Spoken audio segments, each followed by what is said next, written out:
আমার ফাঁসি যেন হয় স্যার। কিভাবে বললো? বালুর চাপা দিয়ে স্যার, সে পড়কে লিখতে ছিল, আমি সেটা মেনে নিতে পারিনি। বালুর চাপা দিয়েছে স্যার, তার ঘন্টা দুয়েক আগে স্যার। জি স্যার, আমি মেরে স্যার ত্রিপুরানে ফোন দিচ্ছি।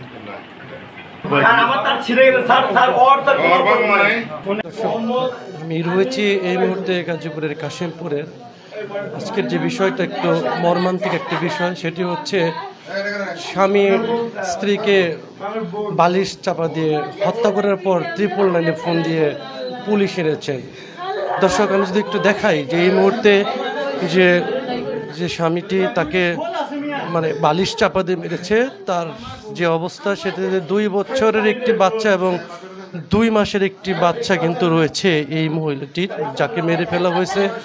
আমি কথা বলেছিলাম যে কেন মারা হলো, তিনি আমাকে বলেছিলেন যে পরক্রিয়া।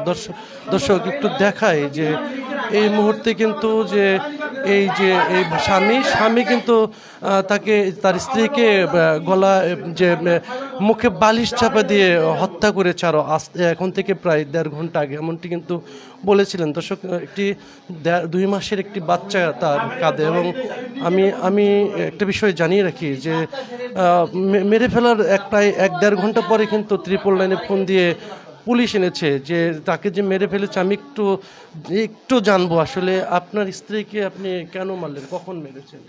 স্যার, তার কোনো দোষ নেই, সে একটা ভালো মানুষ ছিল, আমি তাকে মেরে ফেলছি। তার মরদ দেয়, আমি তার মরদ দেয়, কেউ নয়।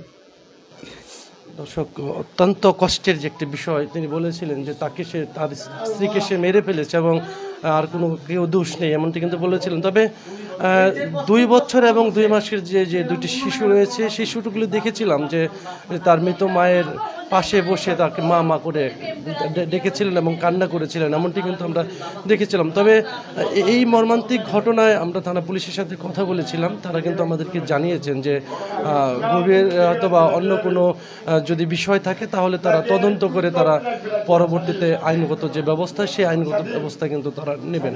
এই ছিল আমার কাছে কাশিমপুর থেকে যে স্বামী কর্তৃক যে গলা বালিশ চেপে যে হত্যাকাণ্ডের শেষ তথ্য।